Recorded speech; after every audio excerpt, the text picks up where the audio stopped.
माझ्या मराठी मित्रांनो, मी मराठी ट्युटर हा नवीन चॅनल सुरू करीत आहे. या माध्यमातून मी स्पर्धा परीक्षा वर्ग तसेच विद्यार्थी वर्गाला अपेक्षित धरून हा व्हिडिओ सुरू करीत आहे. मराठी व्याकरणावर स्पर्धा परीक्षेचा अभ्यास करताना आपण दुर्लक्ष करतो. आपली मातृभाषा, त्यामुळे आपण यात चांगले मार्क्स मिळवू असा गैरसमज बहुधा विद्यार्थ्यांना असतो. योग्य प्रकारे तयारी केल्यास मराठीत गणितासारखे पैकीच्या पैकी मार्क मिळू शकतात, पण या विषयाकडे आपण बहुधा दुर्लक्ष करतो. जर हा व्हिडिओ आपणास पसंत आला तर मी असे पुष्कळ व्हिडिओ आपणासाठी सादर करेन.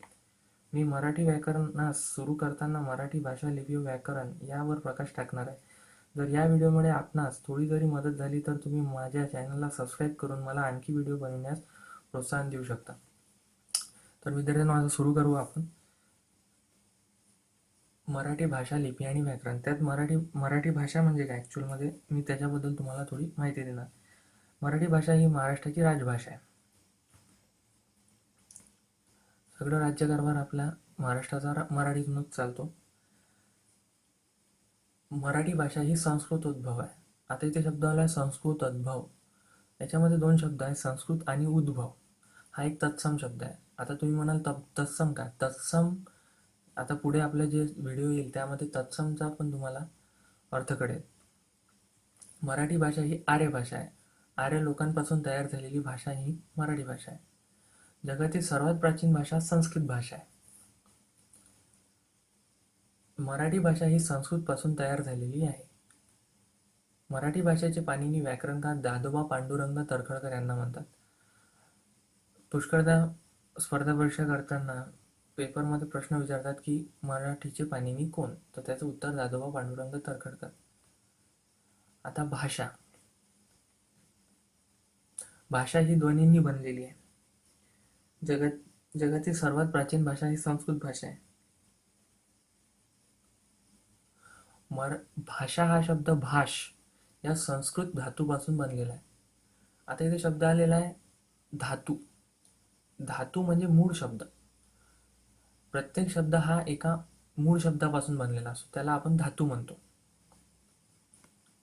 भाषेचे दोन प्रकार पडतात, नैसर्गिक भाषा आणि स्वाभाविक भाषा. त्याला स्वाभाविक भाषा म्हणतात. आणि दुसरी म्हणजे कृत्रिम भाषा किंवा सांस्कृतिक भाषा. आधी भाषा बनते, मग तिचे व्याकरण तयार होते. असं एक कन्सेप्ट आहे की आधी भाषा बनते, मग त्याचे व्याकरण तयार होते. विचार व्यक्त करण्याचे साधन असा जर प्रश्न आला तर त्याचं उत्तर भाषा असा असतो. भाषा ही ध्वनींनी बनलेली असते. भाषेचा जन्म मनातील विचार, भावना, कल्पना जेव्हा आपल्या मुखावाटे बाहेर पडतात त्यावेळी भाषेचा जन्म होतो. आपल्या मनातील विचार व भावना, कल्पना व्यक्त करण्याचे महत्त्वपूर्ण साधन भाषा आहे. आता तुम्हाला प्रश्न विचारला की भाषेचे किती प्रकार पडतात, तर त्याचं उत्तर 2 राहील.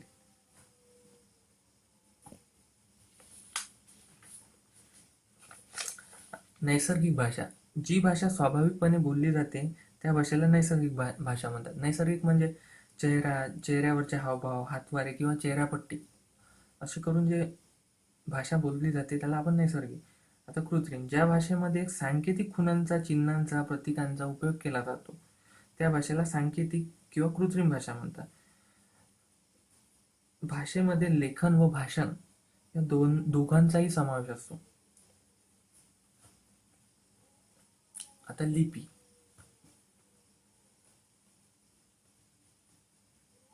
ज्या सांकेतिक खुणांनी आपण लेखन करतो त्यास लिपी म्हणतात. लिपीतील प्रत्येक खुणेला आपण अक्षर म्हणतो. लिपी हा शब्द लिप व लिक या धातूपासून बनलेला. पुन्हा शब्द आला धातू. धातू म्हणजे मूळ शब्द. लिपी म्हणजे साकणे, माखणे, लिंपणे.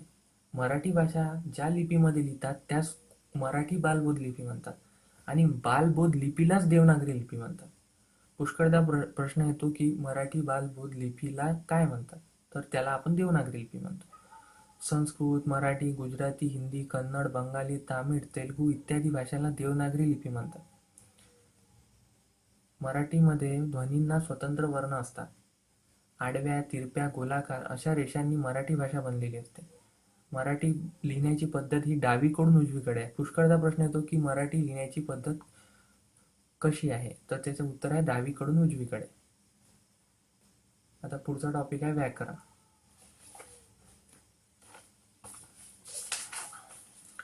भाषेचा व्यवहार व्यवस्थितपणे रीतीने चालावा किंवा भाषेचा व्यवहार शुद्ध स्वरूपातून व्हावा याकरिता जे नियम ठरविले जातात त्या नियमांना व्याकरण म्हणतात. भाषेला योग्य वळण देणे हे व्याकरणाचे काम आहे. व्याकरणाला पतंजलींनी अनुशासन म्हटलेले आहे. व्याकरण म्हणजे स्पष्टीकरण करणे होय. व्याकरण म्हणजे स्पष्टीकरण शास्त्र होय. आता व्याकरण शब्दाची फोड कशी असते, व्याकरण शब्द बनला कसा आहे, तर याच्यामध्ये बघा करण किंवा आकृ असा मिळून तो शब्द बनलेला आहे. जेव्हा आपण संधी वगैरे शिकू तेव्हा तुम्हाला ह्याच्याबद्दल माहिती मिळेल. मराठी भाषेचं पहिलं पुस्तक श्रीरामपूर पश्चिम बंगाल येथे तयार करण्यात आले. 1856 मध्ये मराठी भाषेचे व्याकरण असं त्या पुस्तकाचं नाव होतं आणि ते गंगाधर शास्त्री फडकेकडून लिहिण्यात आलं होतं. आता एक इथे वाक्य आहे, रामचित्र काढतो. तर ह्याच्यामध्ये 3 शब्द आहे आणि 3 शब्द म्हणजे पद आणि हे एक वाक्य आहे. पूर्ण अर्थाचं बोलणं म्हणजेच वाक्य होय आणि वाक्य हे पदाचं बनलेलं असतं आणि पद म्हणजे शब्द असतात. शब्द म्हणजे पद, पद म्हणजे शब्द. आता शब्द म्हणजे काय, ठराविकपणे आलेल्या अक्षराच्या समूहाला काही अर्थ प्राप्त झाला तरच त्याला शब्द म्हणतात.